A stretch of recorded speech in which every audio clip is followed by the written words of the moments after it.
ரோமர் அதிகாரம் 1.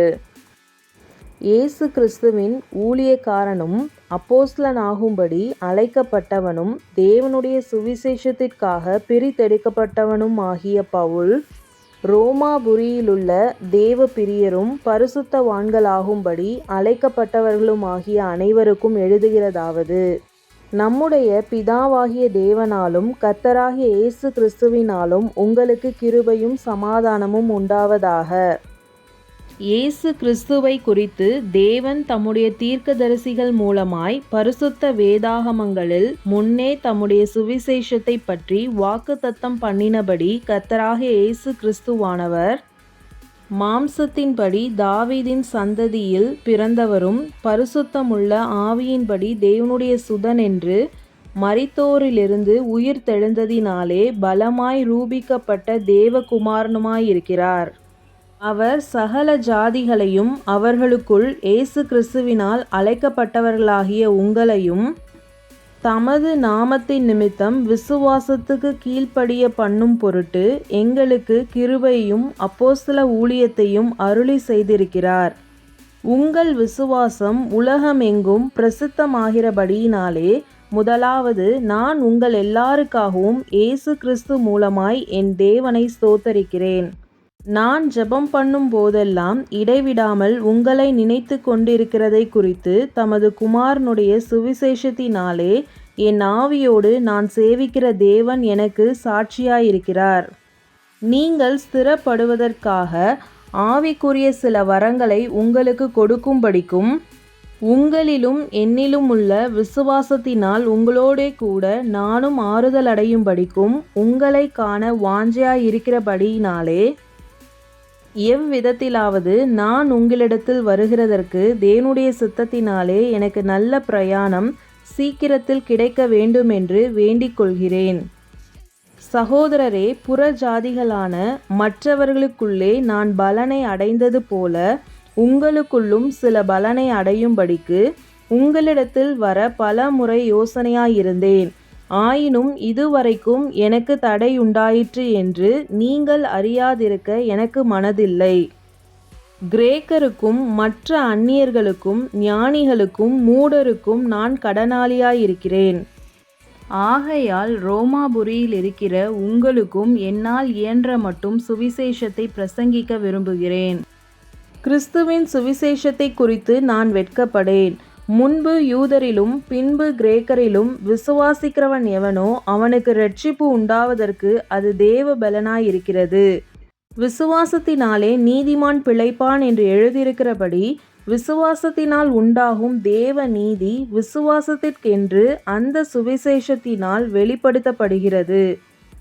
சத்தியத்தை அநியாயத்தினாலே அடக்கி வைக்கிற மனுஷருடைய எல்லாவித அவபக்திக்கும் அநியாயத்துக்கும் விரோதமாய் தேவ கோபம் வானத்திலிருந்து வெளிப்படுத்தப்பட்டிருக்கிறது.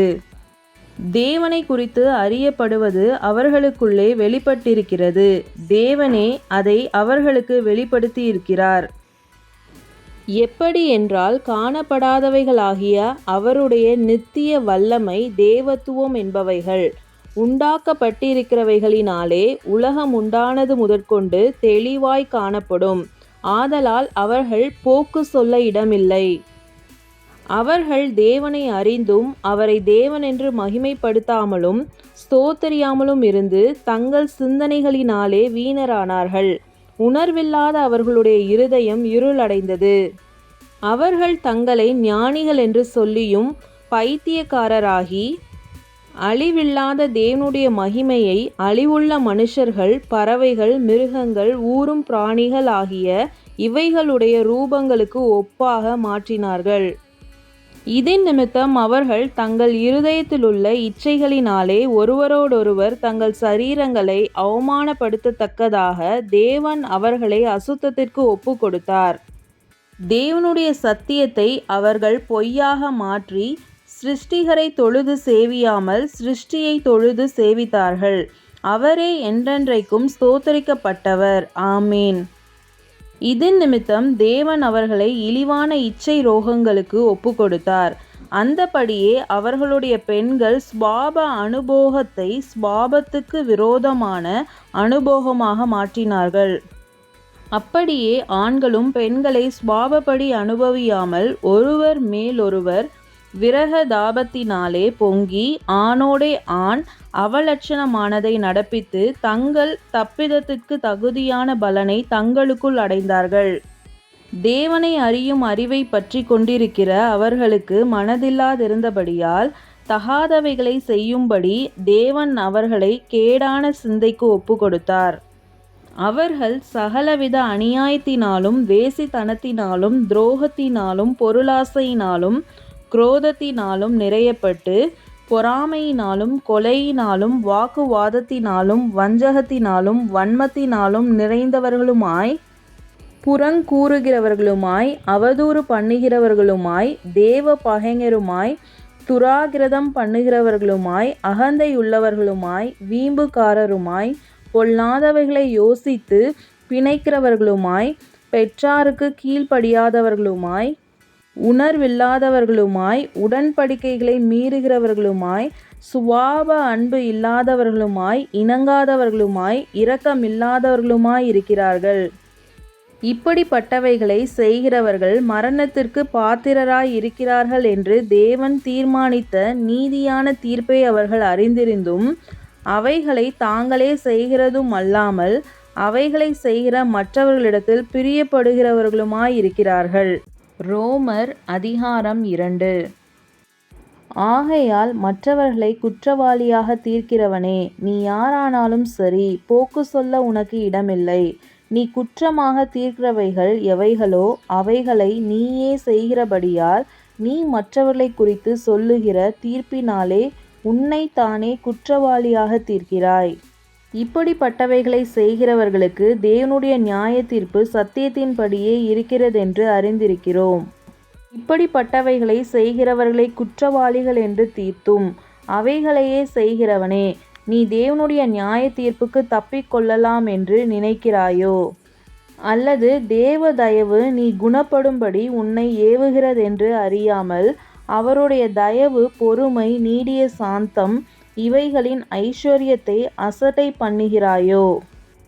உன் மன கடினத்திற்கும் குணப்படாத இருதயத்திற்கும் ஏற்றபடி தேவனுடைய நீதியுள்ள தீர்ப்பு வெளிப்படும் கோபாக்கினை நாளிலே உனக்காக கோபாக்கினையை குவித்து கொள்கிறாயே. தேவன் அவனவனுடைய கிரியைகளுக்கு தக்கதாய் அவனவனுக்கு பலனளிப்பார்.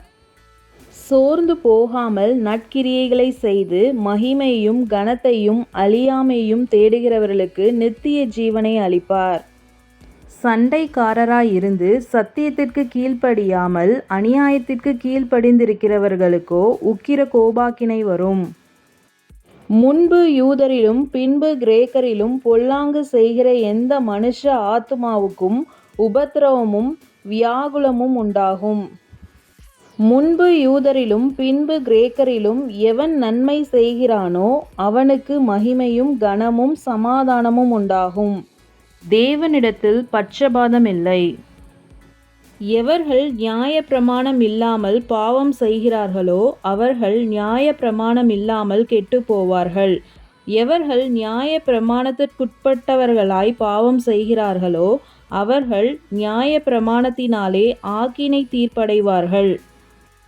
நியாய பிரமாணத்தை கேட்கிறவர்கள் தேவனுக்கு முன்பாக நீதிமான்கள் அல்ல, நியாய பிரமாணத்தின்படி செய்கிறவர்களே நீதிமான்கள் ஆக்கப்படுவார்கள். அன்றியும் நியாய பிரமாணம் இல்லாத புறஜாதிகள் சுபாவமாய் நியாய பிரமாணத்தின்படி செய்கிறபோது நியாய பிரமாணம் இல்லாத அவர்கள் தங்களுக்கு தாங்களே அவர்களுடைய மனசாட்சியும் கூட சாட்சியிடுகிறதினாலும் குற்றமுண்டு குற்றமில்லை என்று அவர்களுடைய சிந்தனைகள் ஒன்றையொன்று தீர்க்கிறதினாலும் நியாய பிரமாணத்திற்கேற்ற கிரியையை தங்கள் இருதயங்களில் எழுதியிருக்கிறதென்று காண்பிக்கிறார்கள். என் சுவிசேஷத்தின்படியே தேவன் இயேசு கிறிஸ்துவை கொண்டு மனுஷருடைய அந்தரங்களை குறித்து நியாய தீர்ப்பு கொடுக்கும் நாளிலே இது விளங்கும். நீ யூதன் என்று பெயர் பெற்று நியாய பிரமாணத்தின் மேல் பற்றுதலாயிருந்து தேவனை குறித்து மேன்மை பாராட்டி நியாய பிரமாணத்தினால் உபதேசிக்கப்பட்டவனாய் அவருடைய சித்தத்தை அறிந்து நன்மை தீமை இன்னதென்று வகையறுக்கிறாயே. நீ உன்னை குருடருக்கு வழிகாட்டியாகவும் அந்தகாரத்தில் உள்ளவர்களுக்கு வெளிச்சமாகவும் பேதைகளுக்கு போதகனாகவும் குழந்தைகளுக்கு உபாத்தியனாகவும் நியாயப்பிரமாணத்தின் அறிவையும் சத்தியத்தையும் காட்டிய சட்டமுடையவனாகவும் எண்ணுகிறாயே. இப்படி இருக்க மற்றவனுக்கு போதிக்கிற நீ உனக்குத்தானே போதியாமல் இருக்கலாமா? களவு செய்யக்கூடாதென்று பிரசங்கிக்கிற நீ களவு செய்யலாமா? விபச்சாரம் செய்யக்கூடாதென்று சொல்லுகிற நீ விபச்சாரம் செய்யலாமா? விக்கிரகங்களை அருவருக்கிற நீ கோவில்களை கொள்ளையிடலாமா? நியாய பிரமாணத்தை குறித்து மேன்மை பாராட்டுகிற நீ நியாய பிரமாணத்தை மீறி நடந்து தேவனை கனவீனம் பண்ணலாமா? எழுதி இருக்கிறபடி தேவனுடைய நாமம் புறஜாதிகளுக்குள்ளே உங்கள் மூலமாய் தூஷிக்கப்படுகிறதே. நீ நியாய பிரமாணத்தை கைக்கொண்டு நடந்தால் விருத்த சேதனம் பிரயோஜனம் உள்ளதுதான். நீ நியாய பிரமாணத்தை மீறி நடந்தால் உன் விருத்த சேதனம் இல்லாமையாயிற்றே. மேலும் விருத்த சேதனம் இல்லாதவன் நியாய பிரமாணத்திற்கேற்ற நீதிகளை கைக்கொண்டால் அவனுடைய விருத்த சேதனம் இல்லாமை விருத்த சேதனம் என்றெண்ணப்படும் அல்லவா? சுபாவத்தின்படி விருத்த சேதனம் இல்லாதவனாயிருந்தும் நியாய பிரமாணத்தை நிறைவேற்றுகிறவனாயிருந்தால் அவன் வேத எழுத்தும் விருத்த சேதனமும் உள்ளவனாயிருந்தும் நியாய பிரமாணத்தை மீறுகிற உன்னை குற்றப்படுத்துவான் அல்லவா? ஆதலால் புறம்பாக யூதனானவன் யூதனல்ல, புறம்பாக மாம்சத்தில் செய்யப்படும் விருத்த சேதனமும் விருத்த சேதனம் அல்ல. உள்ளத்தில் யூதனானவனே யூதன், எழுத்தின்படி உண்டாகாமல் ஆவியின்படி இருதயத்தில் உண்டாகும் விருத்த சேதனமே விருத்த சேதனம். இப்படிப்பட்டவனுக்குரிய புகழ்ச்சி மனுஷராலே அல்ல தேவனாலே உண்டாயிருக்கிறது. ரோமர் அதிகாரம் 3. இப்படியானால் யூதனுடைய மேன்மை என்ன? விருத்த சேதனத்தினாலே பிரயோஜனம் என்ன? அது எவ்விதத்திலும் மிகுதியாயிருக்கிறது. தேவனுடைய வாக்கியங்கள் அவர்களிடத்தில் ஒப்புவிக்கப்பட்டது விசேஷித்த மேன்மையாமே. சிலர் விசுவாசியாமற் போனாலும் என்ன? அவர்களுடைய அவ்விசுவாசம் தேவனுடைய உண்மையை அவமாக்குமோ? அப்படியாக்க மாட்டாது. நீர் உம்முடைய வசனங்களில் நீதிபரராய் விளங்கவும் உம்முடைய நியாயம் விசாரிக்கப்படும்போது வெற்றியடையவும் இப்படி ஆயிற்று என்று எழுதியிருக்கிறபடி தேவனே சத்தியபரர் என்றும் எந்த மனுஷனும் பொய்யன் என்றும் சொல்வோமாக. நான் மனுஷர் பேசுகிற பிரகாரமாய் பேசுகிறேன். நம்முடைய அநீதி தேவனுடைய நீதியை விளங்க பண்ணினால் என்ன சொல்லுவோம்? கோபாக்கினையை செலுத்துகிற தேவன் அநீதிராயிருக்கிறார் என்று சொல்லலாமா? அப்படி சொல்லக்கூடாது. சொல்லக்கூடுமானால் தேவன் உலகத்தை நியாயம் தீர்ப்பதெப்படி? அன்றியும் என் பொய்யினாலே தேவனுடைய சத்தியம் அவருக்கு மகிமையுண்டாக விளங்கினதுண்டானால் இனி நான் பாவி என்று தீர்க்கப்படுவானேன். நன்மை வரும்படிக்கு தீமை செய்வோமாக என்று சொல்லலாம் அல்லவா? நாங்கள் அப்படி போதிக்கிறவர்கள் என்றும் சிலர் எங்களை தூஷித்து சொல்லுகிறார்களே. அப்படி போதிக்கிறவர்கள் மேல் வரும் ஆக்கினை நீதியாயிருக்கும். ஆனாலும் என்ன, அவர்களை பார்க்கிலும் நாங்கள் விசேஷித்தவர்களா? எவ்வளவெனும் விசேஷித்தவர்கள் அல்ல. யூதர் கிரேக்கர் யாவரும் பாவத்திற்குட்பட்டவர்கள் என்பதை முன்பு திருஷ்டாந்தப்படுத்தினோமே. அந்தபடியே நீதிமான் ஒருவனாகிலும் இல்லை, உணர்வுள்ளவன் இல்லை, தேவனை தேடுகிறவன் இல்லை. எல்லாரும் வழி தப்பி ஏகமாய் கெட்டுப்போனார்கள். நன்மை செய்கிறவன் இல்லை, ஒருவனாகிலும் இல்லை. அவர்கள் தொண்டை திறக்கப்பட்ட பிரேதக்குழி. தங்கள் நாவுகளால் வஞ்சனை செய்கிறார்கள். அவர்களுடைய உதடுகளின் கீழே பாம்பின் விஷம் இருக்கிறது. அவர்கள் வாய் சபிப்பினாலும் கசப்பினாலும் நிறைந்திருக்கிறது. அவர்கள் கால்கள் இரத்தம் சிந்துகிறதற்கு தீவிரிக்கிறது. நாசமும் நிர்பந்தமும் அவர்கள் வழிகளில் இருக்கிறது. சமாதான வழியை அவர்கள் அறியாதிருக்கிறார்கள். அவர்கள் கண்களுக்கு முன்பாக தெய்வ பயம் இல்லை என்று எழுதியிருக்கிறதே. மேலும் வாய்கள் யாவும் அடைக்கப்படும்படிக்கும் உலகத்தார் யாவரும் தேவனுடைய ஆக்கினை தீர்ப்புக்கு ஏதுவானவர்களாகும்படிக்கும் நியாயப்பிரமாணம் சொல்லுகிறதெல்லாம் நியாயப்பிரமாணத்திற்கு உட்பட்டிருக்கிறவர்களுக்கே சொல்லுகிறதென்று அறிந்திருக்கிறோம். இப்படி இருக்க பாவத்தை அறிகிற அறிவு நியாயப்பிரமாணத்தினால் வருகிறபடியால் எந்த மனுஷனும் நியாயப்பிரமாணத்தின் கிரியைகளினாலே தேவனுக்கு முன்பாக நீதிமானாக்கப்படுவதில்லை. இப்படி இருக்க நியாயப்பிரமாணம் இல்லாமல் தேவ நீதி வெளியாக்கப்பட்டிருக்கிறது. அதை குறித்து நியாயப்பிரமாணமும் தீர்க்க தரிசனங்களும் சாட்சியிடுகிறது. அது இயேசு கிறிஸ்துவை பற்றும் விசுவாசத்தினாலே பலிக்கும் தேவ நீதியே. விசுவாசிக்கிற எவர்களுக்குள்ளும் எவர்கள் மேலும் அது பலிக்கும், வித்தியாசமே இல்லை. எல்லாரும் பாவம் செய்து தேவ மகிமையற்றவர்களாகி இலவசமாய் அவருடைய கிருபையினாலே கிறிஸ்து இயேசுவிலுள்ள மீட்பை கொண்டு நீதிமான்களாக்கப்படுகிறார்கள். தேவன் பொறுமையாயிருந்த முற்காலத்தில் நடந்த பாவங்களை தாம் பொறுத்து கொண்டதை குறித்து தம்முடைய நீதியை காண்பிக்கும் பொருட்டாகவும் தாம் நீதி உள்ளவரும் இயேசுவினிடத்தில் விசுவாசமாய் இருக்கிறவனை நீதிமான் ஆக்குகிறவருமாய் விளங்கும்படி இக்காலத்திலே தமது நீதியை காண்பிக்கும் பொருட்டாகவும் கிறிஸ்து இயேசுவினுடைய இரத்தத்தை பற்றும் விசுவாசத்தினாலே பலிக்கும் கிருபாதார பலியாக அவரையே ஏற்படுத்தினார். இப்படி இருக்க மேன்மை பாராட்டல் எங்கே? அது நீக்கப்பட்டதே. எந்த பிரமாணத்தினாலே? கிரியா பிரமாணத்தினாலேயா? அல்ல, விசுவாச பிரமாணத்தினாலேயே. ஆதலால் மனுஷன் நியாய பிரமாணத்தின் கிரியைகளில் இல்லாமல் விசுவாசத்தினாலேயே நீதிமானாக்கப்படுகிறான் என்று தீர்க்கிறோம். தேவன் யூதருக்கு மாத்திரமா தேவன்? புறஜாதிகளுக்கும் தேவன் அல்லவா? ஆம், புறஜாதிகளுக்கும் அவர் தேவன்தான். விருத்த சேதனம் உள்ளவர்களை விசுவாசத்தினாலும் விருத்த சேதனம் இல்லாதவர்களை விசுவாசத்தின் மூலமாயும் நீதிமான்கள் ஆக்குகிற தேவன் ஒருவரே. அப்படியானால் விசுவாசத்தினாலே நியாய பிரமாணத்தை அவமாக்குகிறோமா? அப்படி அல்ல, நியாய பிரமாணத்தை நிலைநிறுத்துகிறோமே. ரோமர் அதிகாரம் 4. அப்படியானால் நம்முடைய தகப்பனாகிய ஆபிரகாம் மாம்சத்தின்படி என்னத்தை கண்டடைந்தான் என்று சொல்லுவோம்? ஆபிரகாம் கிரியைகளினாலே நீதிமானாக்கப்பட்டானாகில் மேன்மை பாராட்ட அவனுக்கு ஏது உண்டு? ஆகிலும் தேவனுக்கு முன்பாக மேன்மை பாராட்ட ஏதுவில்லை. வேத வாக்கியம் என்ன சொல்லுகிறது? ஆபிரகாம் தேவனை விசுவாசித்தான், அது அவனுக்கு நீதியாக எண்ணப்பட்டது என்று சொல்லுகிறது. கிரியை செய்கிறவனுக்கு வருகிற கூலி கிருபை என்றெண்ணப்படாமல் கடன் என்றெண்ணப்படும்.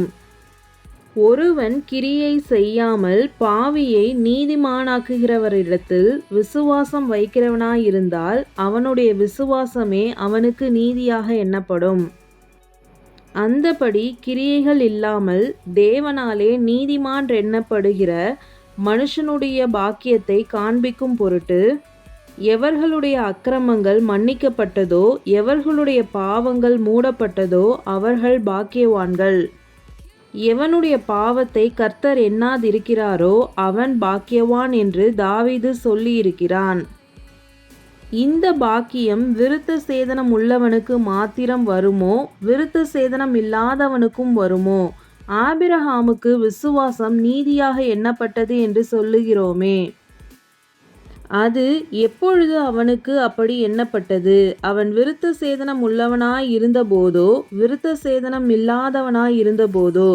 விருத்த சேதனம் உள்ளவனாய் இருந்தபோதல்ல, விருத்த சேதனம் இல்லாதவனாய் இருந்தபோதே. மேலும் விருத்த சேதனம் இல்லாத காலத்தில் அவன் விசுவாசத்தினாலே அடைந்த நீதிக்கு முத்திரையாக விருத்த சேதனமாகிய அடையாளத்தை பெற்றான்.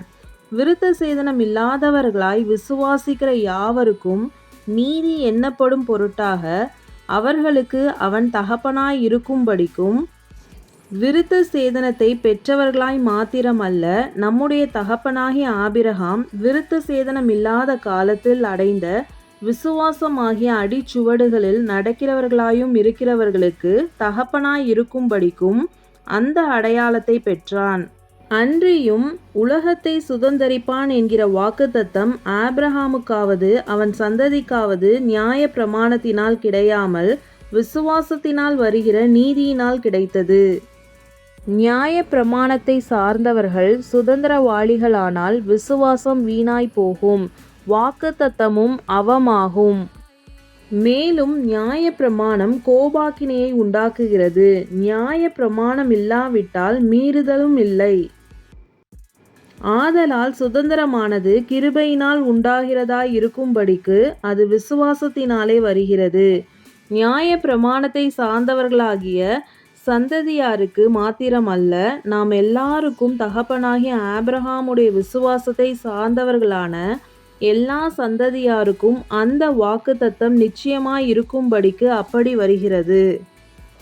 அநேக ஜாதிகளுக்கு உன்னை தகப்பனாக ஏற்படுத்தினேன் என்று எழுதியிருக்கிறபடி அவன் தான் விசுவாசித்தவருமாய் மரித்தோரை உயிர்ப்பித்து இல்லாதவைகளை இருக்கிறவைகள் போல அழைக்கிறவருமாய் இருக்கிற தேவனுக்கு முன்பாக நாம் எல்லோருக்கும் தகப்பனானான். உன் சந்ததி இவ்வளவாய் இருக்கும் என்று சொல்லப்பட்டபடியே தான் அநேக ஜாதிகளுக்கு தகப்பனாவதை நம்புகிறதற்கு ஏதுவில்லாதிருந்தும் அதை நம்பிக்கையோடே விசுவாசித்தான்.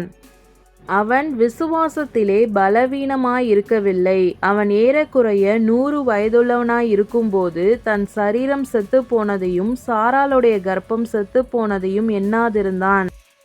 தேவனுடைய வாக்குத்தத்தத்தை குறித்து அவன் அவ்விசுவாசமாய் சந்தேகப்படாமல் தேவன் வாக்குத்தத்தம் பண்ணினதை நிறைவேற்ற வல்லவராயிருக்கிறார் என்ற முழு நிச்சயமாய் நம்பி தேவனை மகிமைப்படுத்தி விசுவாசத்தில் வல்லவனானான். ஆகையால் அது அவனுக்கு நீதியாக எண்ணப்பட்டது.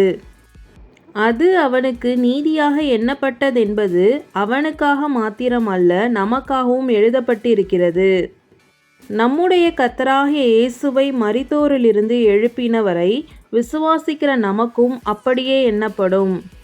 அவர் நம்முடைய பாவங்களுக்காக ஒப்பு கொடுக்கப்பட்டும் நாம் நீதிமான்களாக்கப்படுவதற்காக எழுப்பப்பட்டும் இருக்கிறார்.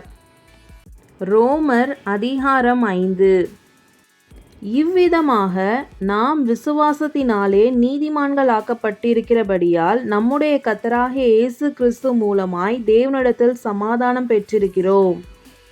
அவர் மூலமாய் நாம் இந்த கிருபையில் பிரவேசிக்கும் ஸ்லாக்கியத்தை விசுவாசத்தினால் பெற்று நிலை கொண்டிருந்து தேவ மகிமையை அடைவோம் என்கிற நம்பிக்கையினாலே மேன்மை பாராட்டுகிறோம். அது மாத்திரமல்ல, உபத்திரவம் பொறுமையையும் பொறுமை பரீட்சையையும் பரீட்சை நம்பிக்கையையும் உண்டாக்குகிறதென்று நாங்கள் அறிந்து உபத்திரவங்களிலேயும் மேன்மை பாராட்டுகிறோம். மேலும் நமக்கு அருளப்பட்ட பரிசுத்த ஆவியினாலே தேவ அன்பு நம்முடைய இருதயங்களில் ஊற்றப்பட்டிருக்கிறபடியால் அந்த நம்பிக்கை நம்மை வெட்கப்படுத்தாது. அன்றியும் நாம் பலனற்றவர்களாய் இருக்கும்போதே குறித்த காலத்தில் கிறிஸ்து அக்கிரமக்காரருக்காக மரித்தார். நீதிமானுக்காக ஒருவன் மரிக்கிறது அரிது, நல்லவனுக்காக ஒருவேளை ஒருவன் மரிக்க துணிவான். நாம் பாவிகளாய் இருக்கையில் கிறிஸ்து நமக்காக மரித்ததினாலே தேவன் நம்மேல் வைத்த தமது அன்பை விளங்க பண்ணுகிறார். இப்படி நாம் அவருடைய இரத்தத்தினாலே நீதிமான்கள் ஆக்கப்பட்டிருக்க கோபாக்கினைக்கு நீங்களாக அவராலே நாம் இரட்சிக்கப்படுவது அதிக நிச்சயமாமே. நாம் தேவனுக்கு சத்துருக்களாய் இருக்கையில் அவருடைய குமாரனின் மரணத்தினாலே அவருடனே ஒப்புரவாக்கப்பட்டோமானால் ஒப்புரவாக்கப்பட்ட பின் நாம் அவருடைய ஜீவனாலே இரட்சிக்கப்படுவது அதிக நிச்சயமாமே. அதுவும் அல்லாமல் இப்பொழுது ஒப்புரவாகுதலை நமக்கு கிடைக்க பண்ணின நம்முடைய கர்த்தராகிய இயேசு கிறிஸ்து மூலமாய் நாம் தேவனை பற்றியும் மேன்மை பாராட்டுகிறோம். இப்படியாக ஒரே மனுஷனாலே பாவமும் பாவத்தினாலே மரணமும் உலகத்திலே பிரவேசித்தது போலவும் எல்லா மனுஷரும் பாவம் செய்தபடியால் மரணம் எல்லாருக்கும் வந்தது போலவும் இதுவும் ஆயிற்று. நியாய பிரமாணம் கொடுக்கப்படுவதற்கு முன்னும் பாவம் உலகத்தில் இருந்தது. நியாய பிரமாணம் இல்லாதிருந்தால் பாவம் எண்ணப்பட மாட்டாது. அப்படி இருந்தும் மரணமானது ஆதாம் முதல் மோசே வரைக்கும் ஆதாமின் மீறுதலுக்கொப்பாய் பாவம் செய்யாதவர்களையும் ஆண்டு கொண்டது. அந்த ஆதாம் பின்பு வந்தவருக்கு முன்னடையாளமானவன். ஆனாலும் மீறுதலின் பலன் கிருபை வரத்தின் பலனுக்கு ஒப்பானதல்ல. எப்படியெனில், ஒருவனுடைய மீறுதலினாலே அநேகர் மரித்திருக்க, தேவனுடைய கிருபையும் இயேசு கிறிஸ்து எனும் ஒரே மனுஷனுடைய கிருபையினாலே வரும் ஈவும் அநேகர் மேல் அதிகமாய் பெருகி இருக்கிறது. மேலும் ஒருவன் பாவம் செய்ததினால் உண்டான தீர்ப்பு தேவன் அருளும் ஈவுக்கு ஒப்பானதல்ல. அந்த தீர்ப்பு ஒரே குற்றத்தின் நிமித்தம் ஆக்கினைக்கு ஏதுவாயிருந்தது. கிருபை வரமோ அநேக குற்றங்களை நீக்கி நீதி விளங்கும் தீர்ப்புக்கு ஏதுவாயிருக்கிறது. அல்லாமலும் ஒருவனுடைய மீறுதலினாலே அந்த ஒருவன் மூலமாய் மரணம் ஆண்டு கொண்டிருக்க, கிருபையின் பரிபூர்ணத்தையும் நீதியாகிய ஈவின் பரிபூர்ணத்தையும் பெறுகிறவர்கள் இயேசு கிறிஸ்து எனும் ஒருவராலே ஜீவனை அடைந்து ஆளுவார்கள் என்பது அதிக நிச்சயமாமே. ஆகையால் ஒரே மீறுதலினாலே எல்லா மனுஷருக்கும் ஆக்கினைக்கு ஏதுவான தீர்ப்பு உண்டானது போல, ஒரே நீதியினாலே எல்லா மனுஷருக்கும் ஜீவனை அளிக்கும் நீதிக்கு ஏதுவான தீர்ப்பு உண்டாயிற்று. அன்றியும் ஒரே மனுஷனுடைய கீழ்ப்படியாமையினாலே அநேகர் பாவிகளாக்கப்பட்டது போல, ஒருவருடைய கீழ்ப்படிதலினாலே அநேகர் நீதிமான்களாக்கப்படுவார்கள். மேலும் மீறுதல் பெருகும்படிக்கு நியாயப்பிரமாணம் வந்தது. அப்படி இருந்தும் பாவம் பெருகின இடத்தில் கிருபை அதிகமாய் பெருகிற்று. ஆதலால் பாவம் மரணத்துக்கு ஏதுவாக ஆண்டு கொண்டது போல, கிருபையானது நம்முடைய கர்த்தராகிய இயேசு கிறிஸ்துவின் மூலமாய் நீதியினாலே நித்திய ஜீவனுக்கு ஏதுவாக ஆண்டு கொண்டது. ரோமர் அதிகாரம் 6. ஆகையால் என்ன சொல்லுவோம்? கிருபை பெருகும்படிக்கு பாவத்திலே நிலை நிற்கலாம் என்று சொல்லுவோமா? கூடாதே. பாவத்துக்கு மரித்த நாம் இனி அதிலே எப்படி பிழைப்போம்? கிறிஸ்து இயேசுவுக்குள்ளாக ஞானஸ்தானம் பெற்ற நாம் அனைவரும் அவருடைய மரணத்துக்குள்ளாக ஞானஸ்தானம் பெற்றதை அறியாமல் இருக்கிறீர்களா? மேலும் பிதாவின் மகிமையினாலே கிறிஸ்து மரித்தோரிலிருந்து எழுப்பப்பட்டது போல, நாமும் புதிதான ஜீவனுள்ளவர்களாய் நடந்து கொள்ளும்படிக்கு அவருடைய மரணத்திற்குள்ளாக்கும் ஞானஸ்தானத்தினாலே கிறிஸ்துவுடனே கூட அடக்கம் பண்ணப்பட்டோம். ஆதலால் அவருடைய மரணத்தின் சாயலில் நாம் இணைக்கப்பட்டவர்களானால் அவர் உயிர்த்தெழுதலின் சாயலிலும் இணைக்கப்பட்டிருப்போம். நாம் இனி பாவத்துக்கு ஊழியம் செய்யாதபடிக்கு பாவ சரீரம் ஒழிந்து போகும் பொருட்டாக நம்முடைய பழைய மனுஷன் அவரோடே கூட சிலுவையில் அறையப்பட்டதென்று அறிந்திருக்கிறோம். மரித்தவன் பாவத்துக்கு நீங்கி விடுதலையாக்கப்பட்டிருக்கிறானே.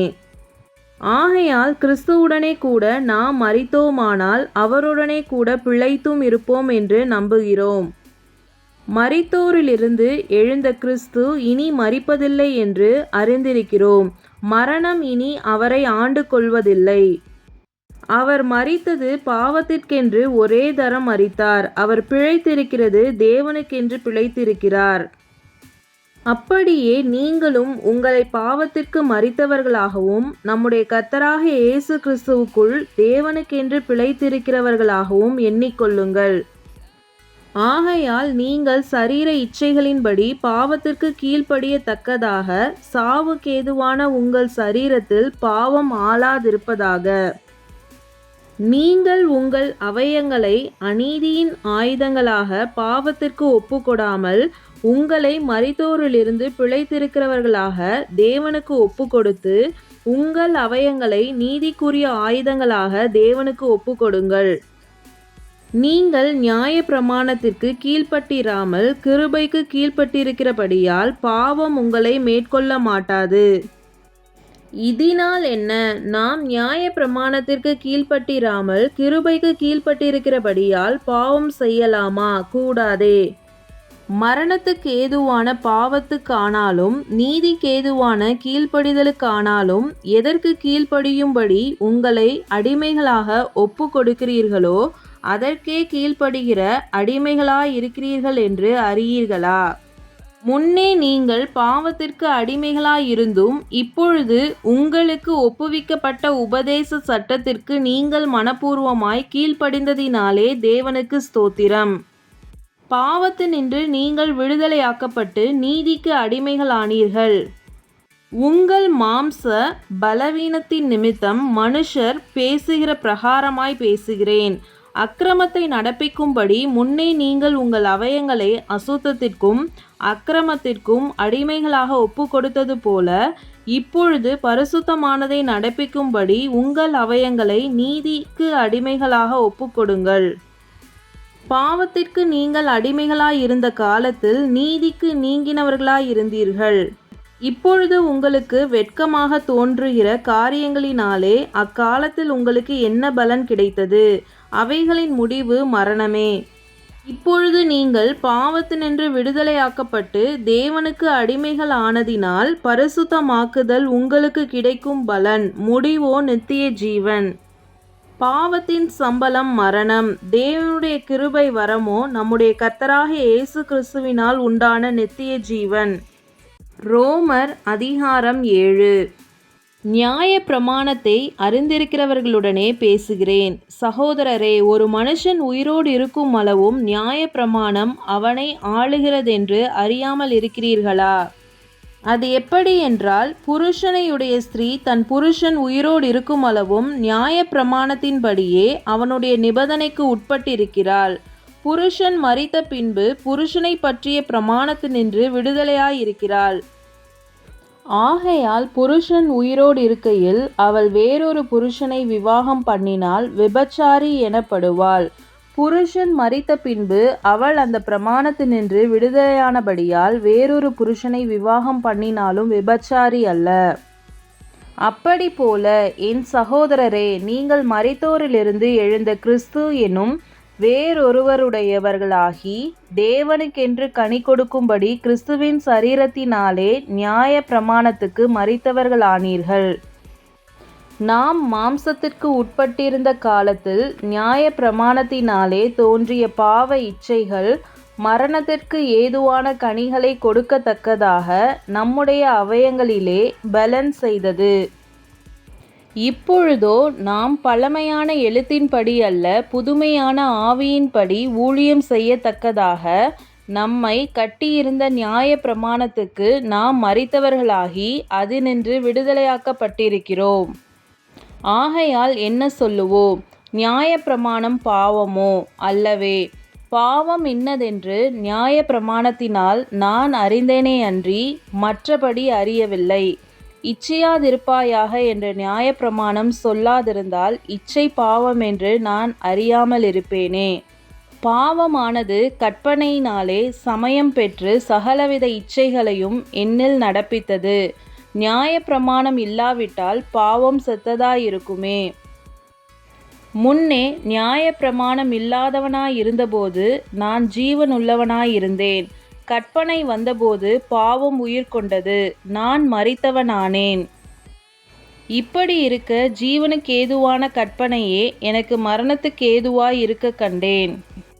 பாவமானது கற்பனையினாலே சமயம் பெற்று என்னை வஞ்சித்து அதனாலே என்னை கொன்றது.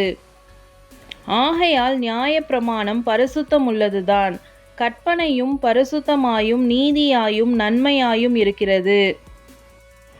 இப்படி இருக்க நன்மையானது எனக்கு மரணமாயிற்றோ? அப்படியல்ல, பாவமே எனக்கு மரணமாயிற்று. பாவம் கற்பனையினாலே மிகுந்த பாவமுள்ளதாகும்படிக்கும் அது நன்மையானதை கொண்டு எனக்கு மரணத்தை உண்டாக்கினதினாலே பாவமாகவே விளங்கும்படிக்கும் அப்படியாயிற்று. மேலும் நமக்கு தெரிந்திருக்கிறபடி நியாயப்பிரமாணம் ஆவிக்குரியதாயிருக்கிறது. நானோ பாவத்துக்கு கீழாக விற்கப்பட்டு மாம்சத்துக்குரியவனாயிருக்கிறேன். எப்படியெனில் நான் செய்கிறது எனக்கே சம்மதி இல்லை. நான் விரும்புகிறதை செய்யாமல் நான் வெறுக்கிறதையே செய்கிறேன்.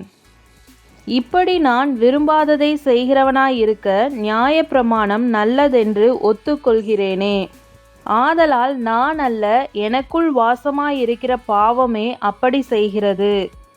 அது எப்படியெனில் என்னிடத்தில், அதாவது என் மாம்சத்தில் நன்மை வாசமாயிருக்கிறதில்லை என்று நான் அறிந்திருக்கிறேன்.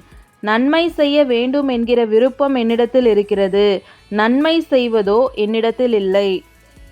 ஆதலால் நான் விரும்புகிற நன்மையை செய்யாமல் விரும்பாத தீமையே செய்கிறேன். அந்தபடி நான் விரும்பாததை நான் செய்தால் நான் அல்ல, எனக்குள்ளே வாசமாயிருக்கிற பாவமே அப்படி செய்கிறது.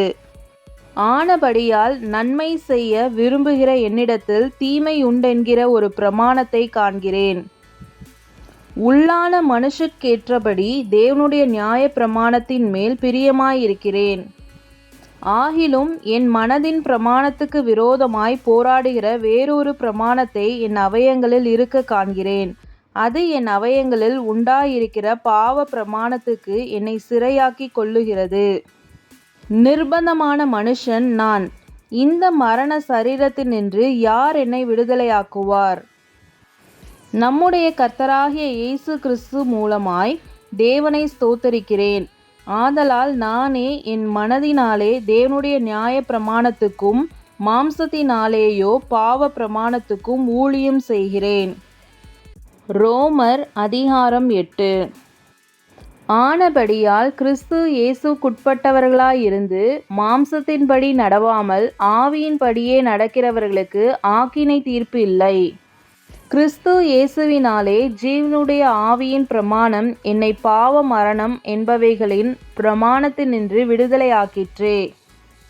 அது எப்படியெனில், மாம்சத்தினாலே பலவீனமாயிருந்த நியாய பிரமாணம் செய்யக்கூடாததை தேவனே செய்யும்படிக்கு தம்முடைய குமாரனை பாவ மாம்சத்தின் சாயலாகவும் பாவத்தை போக்கும் பலியாகவும் அனுப்பி மாம்சத்திலே பாவத்தை ஆக்கினைக்குள்ளாக தீர்த்தார். மாம்சத்தின்படி நடவாமல் ஆவியின்படி நடக்கிற நம்மிடத்தில் நியாய பிரமாணத்தின் நீதி நிறைவேறும்படிக்கே அப்படி செய்தார். அன்றியும் மாம்சத்தின்படி நடக்கிறவர்கள் மாம்சத்துக்குரியவைகளை சிந்திக்கிறார்கள், ஆவியின்படி நடக்கிறவர்கள் ஆவிக்குரியவைகளை சிந்திக்கிறார்கள். மாம்ச சிந்தை மரணம், ஆவியின் சிந்தையோ ஜீவனும் சமாதானமுமாம். எப்படி என்றால், மாம்ச சிந்தை தேவனுக்கு விரோதமான பகை. அது தேவனுடைய நியாய பிரமாணத்துக்கு கீழ்ப்படியாமலும் கீழ்ப்படியக்கூடாமலும் இருக்கிறது. மாம்சத்துக்குட்பட்டவர்கள் தேவனுக்கு பிரியமாய் இருக்க மாட்டார்கள். தேவனுடைய ஆவி உங்களில் வாசமாயிருந்தால் நீங்கள் மாம்சத்துக்குட்பட்டவர்களாயிராமல் ஆவிக்குட்பட்டவர்களாயிருப்பீர்கள். கிறிஸ்துவின் ஆவி இல்லாதவன் அவருடையவன் அல்ல. மேலும் கிறிஸ்து உங்களில் இருந்தால் சரீரமானது பாவத்து நிமித்தம் மரித்ததாயும் ஆவியானது நீதி நிமித்தம் ஜீவனுள்ளதாயும் இருக்கும்.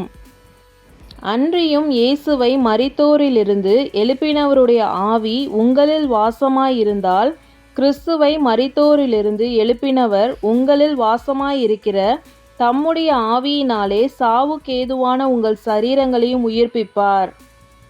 ஆகையால் சகோதரரே, மாம்சத்தின்படி பிழைப்பதற்கு நாம் மாம்சத்துக்கு கடனாளிகள் அல்ல.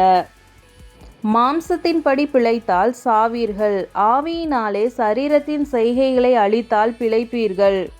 மேலும் எவர்கள் தேவனுடைய ஆவியினாலே நடத்தப்படுகிறார்களோ அவர்கள் தேவனுடைய புத்திரராயிருக்கிறார்கள்.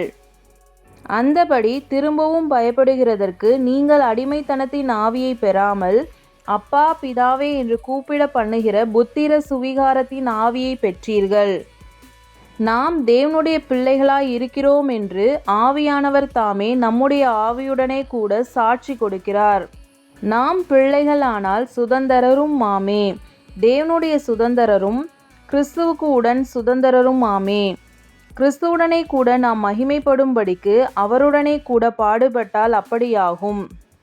ஆதலால் இக்காலத்து பாடுகள் இனி நம்மிடத்தில் வெளிப்படும் மகிமைக்கு ஒப்பிடத்தக்கவைகள் அல்லவென்று எண்ணுகிறேன். மேலும் தேவனுடைய புத்திரர் வெளிப்படுவதற்கு சிருஷ்டியானது மிகுந்த ஆவலோடே காத்து கொண்டிருக்கிறது. அது என்னவென்றால், சிருஷ்டியானது அழிவுக்குரிய அடிமைத்தனத்தினின்று விடுதலையாக்கப்பட்டு தேவனுடைய பிள்ளைகளுக்குரிய மகிமையான சுயாதீனத்தை பெற்றுக்கொள்ளும் என்கிற நம்பிக்கையோடே அந்த சிருஷ்டியானது சுய இஷ்டத்தினாலே அல்ல, கீழ்ப்படுத்தினவராலேயே மாயைக்கு கீழ்ப்பட்டிருக்கிறது. ஆகையால் நமக்கு தெரிந்திருக்கிறபடி இதுவரைக்கும் சர்வ சிருஷ்டியும் ஏகமாய் தவித்து பிரசவ வேதனைப்படுகிறது.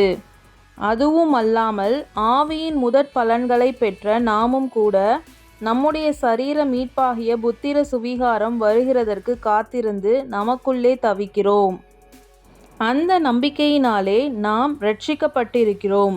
காணப்படுகிறதை நம்புகிறது நம்பிக்கை அல்ல. ஒருவன் தான் காண்கிறதை நம்ப வேண்டுவதென்ன? நாம் காணாததை நம்பினோமாகில் அது வருகிறதற்கு பொறுமையோடே காத்திருப்போம். அந்தபடியே ஆவியானவரும் நமது பலவீனங்களில் நமக்கு உதவி செய்கிறார். நாம் ஏற்றபடி வேண்டிக்கொள்ள வேண்டியதின்னதென்று அறியாமல் இருக்கிறபடியால் ஆவியானவர் தாமே வாக்கு கடங்காத பெருமூச்சுகளோடு நமக்காக வேண்டுதல் செய்கிறார். ஆவியானவர் தேவனுடைய சித்தத்தின்படியே பரிசுத்தவான்களுக்காக வேண்டுதல் செய்கிறபடியால் இருதயங்களை ஆராய்ந்து பார்க்கிறவர் ஆவியின் சிந்தை இன்னதென்று அறிவார். அன்றியும் அவருடைய தீர்மானத்தின்படி அழைக்கப்பட்டவர்களாய் தேவனிடத்தில் அன்பு கூறுகிறவர்களுக்கு சகலமும் நன்மைக்கு ஏதுவாக நடக்கிறதென்று அறிந்திருக்கிறோம். தம்முடைய குமாரன் அநேக சகோதரருக்குள்ளே முதற்பேறானவராயிருக்கும் பொருட்டு தேவன் எவர்களை முன் அறிந்தாரோ அவர்களை தமது குமாரனுடைய சாயலுக்கு ஒப்பாய் இருப்பதற்கு முன் குறித்திருக்கிறார். எவர்களை முன் குறித்தாரோ அவர்களை அழைத்தும் இருக்கிறார். எவர்களை அழைத்தாரோ அவர்களை நீதிமான்கள் ஆக்கியும் இருக்கிறார். எவர்களை நீதிமான்கள் ஆக்கினாரோ அவர்களை மகிமைப்படுத்தியும் இருக்கிறார். இவைகளை குறித்து நாம் என்ன சொல்லுவோம்? தேவன் நம்முடைய பட்சத்தில் இருந்தால் நமக்கு விரோதமாய் இருப்பவன் யார்? தம்முடைய சொந்த குமாரன் என்றும் பாராமல் நம் எல்லாருக்காகவும் அவரை ஒப்பு கொடுத்தவர் அவரோடே கூட மற்ற எல்லாவற்றையும் நமக்கு அருளாதிருப்பது எப்படி? தேவன் தெரிந்து கொண்டவர்கள் மேல் குற்றம் சாட்டுகிறவன் யார்? தேவனே அவர்களை நீதிமான்கள் ஆக்குகிறவர். ஆக்கினைக்குள்ளாக தீர்க்கிறவன் யார்? கிறிஸ்துவே மரித்தவர், அவரே எழுந்தும் இருக்கிறவர், அவரே தேவனுடைய வலது பாரசத்திலும் இருக்கிறவர், நமக்காக வேண்டுதல் செய்கிறவரும் அவரே. உமது நிமித்தம் எந்நேரமும் கொல்லப்படுகிறோம், அடிக்கப்படும் ஆடுகளைப் போல எண்ணப்படுகிறோம் என்று எழுதியிருக்கிறபடி நேரிட்டாலும் கிறிஸ்துவின் அன்பை விட்டு நம்மை பிரிப்பவன் யார்? உபத்திரவமோ, வியாகுலமோ, துன்பமோ, பசியோ, நிர்வாணமோ, நாசமோசமோ, பட்டயமோ, இவை எல்லாவற்றிலேயும் நாம் நம்மில் அன்பு கூறுகிறவராலே முற்றும் ஜெயம் கொள்கிறவர்களாக இருக்கிறோமே. மரணமானாலும் ஜீவனானாலும் தேவதூதர்களானாலும் அதிகாரங்களானாலும் வல்லமைகளானாலும் நிகழ்காரியங்களானாலும் வரும் காரியங்களானாலும் உயர்வானாலும் தாழ்வானாலும் வேறெந்த சிருஷ்டியானாலும் நம்முடைய கர்த்தராகிய கிறிஸ்து இயேசுவிலுள்ள தேவனுடைய அன்பை விட்டு நம்மை பிரிக்க மாட்டாதென்று நிச்சயித்திருக்கிறேன். ரோமர் அதிகாரம் 9. எனக்கு மிகுந்த துக்கமும் இடைவிடாத மனவேதனையும் உண்டாயிருக்கிறது.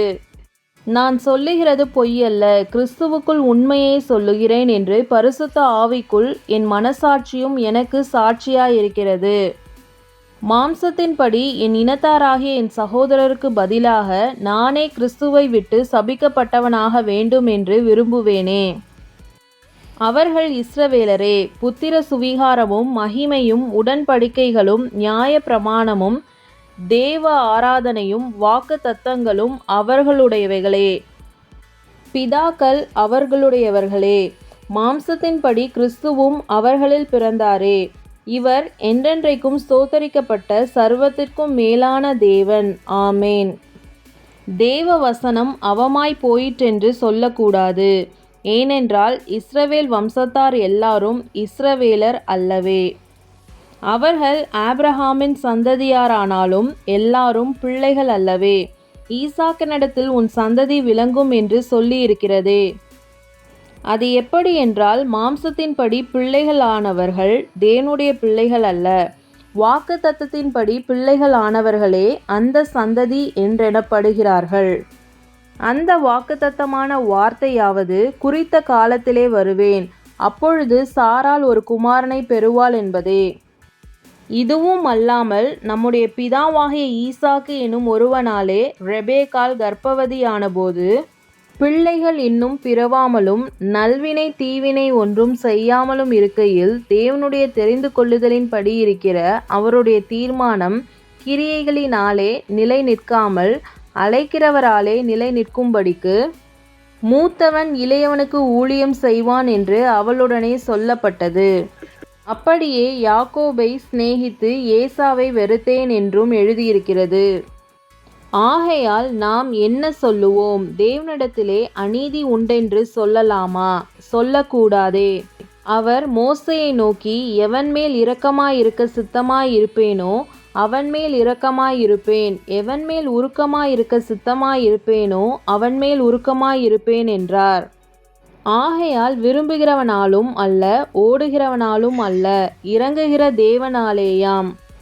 மேலும் என்னுடைய வல்லமையை உன்னிடத்தில் காண்பிக்கும்படியாகவும் என்னுடைய நாமம் பூமியில் எங்கும் பிரஸ்தாபப்படும்படியாகவும் உன்னை நிலைநிறுத்தினேன் என்று பார்வோனுடனே சொன்னதாக வேதத்தில் சொல்லியிருக்கிறது. ஆதலால் எவன்மேல் இரக்கமாயிருக்க சித்தமாயிருக்கிறாரோ அவன்மேல் இரக்கமாயிருக்கிறார், எவனை கடினப்படுத்த சித்தமாயிருக்கிறாரோ அவனை கடினப்படுத்துகிறார். இப்படியானால் அவர் இன்னும் ஏன் குற்றம் பிடிக்கிறார்? அவர் சித்தத்திற்கு எதிர்த்து நிற்பவன் யார் என்று என்னுடனே சொல்லுவாய். அப்படியானால் மனுஷனே, தேவனோடு எதிர்த்து தர்க்கிக்கிற நீ யார்? உருவாக்கப்பட்ட வஸ்து உருவாக்கினவனை நோக்கி, நீ என்னை ஏன் இப்படி உண்டாக்கினாய் என்று சொல்லலாமா? மிதியிட்ட ஒரே களிமண்ணினாலே குயவன் ஒரு பாத்திரத்தை கனமான காரியத்திற்கும் ஒரு பாத்திரத்தை கனவீனமான காரியத்திற்கும் பண்ணுகிறதற்கு மண்ணின் மேல் அவனுக்கு அதிகாரம் இல்லையோ?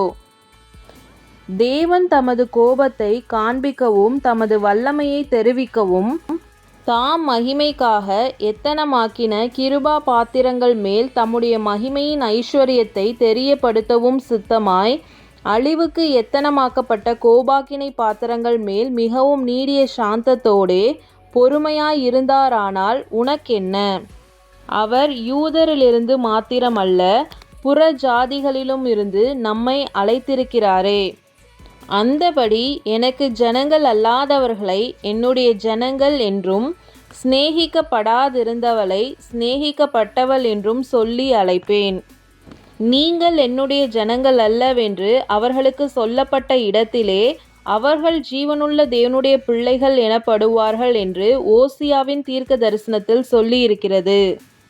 அல்லாமலும் இஸ்ரவேல் புத்திரருடைய இலக்கம் சமுத்திரத்தின் மணலத்தனையாயிருந்தாலும் மீதியாயிருப்பவர்கள் மாத்திரம் இரட்சிக்கப்படுவார்கள் என்றும், அவர் நீதியோடே சீக்கிரமாய் தம்முடைய காரியத்தை நிறைவேற்றுவார், கர்த்தர் பூமியிலே சீக்கிரமாகவே காரியத்தை நிறைவேற்றி முடிப்பார் என்றும் ஏசாயா இஸ்ரவேலை குறித்து சொல்லுகிறான்.